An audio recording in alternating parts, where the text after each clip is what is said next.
shorelines, by nature of the fact that you're fishing structure along the shoreline, you're going to have to cast your lure relatively close to there to get some bites. And in that type of fishing, there's things that you can do to help you, avoid getting stuck in the trees, or if you get stuck in the trees, help you get the lure out.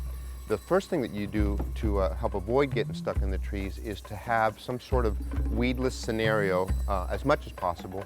So we'll use a weedless hook like this mustad worm keeper and rig it with a single hook in a way that it's relatively weedless or treeless, if you will, right? So that lure will get in and out of the trees relatively easy.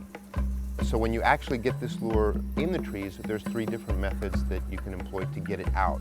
One is the swing, the other is the jiggle, and the last is the snatch. The swing method is if you throw your lure in there and it hangs over one limb, you still want to get it in the fishing zone. And what you'll do is you'll leave a little line and you get that lure swinging a little bit, and there it goes. The other method is called the jiggle method. And if your lure goes into the trees and it actually goes down in between several limbs, right? If you pull it up slow, it's going to catch on the first limb or the second limb. You're never going to get it out.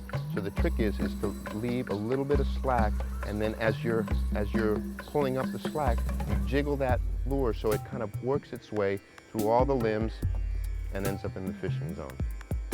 And the snatch method really is if you throw your lure deep into the trees, you know you're not going to get it out on either one of the methods. So what you're going to try to do then is develop enough momentum with the lure and the rod tip to actually rip that lure through all the branches. And the trick is to point the rod tip as close to the trees as possible, wind in almost all your slack line, leave a couple feet, and then make a long arm motion away from you, and that'll snatch that lure out of the trees.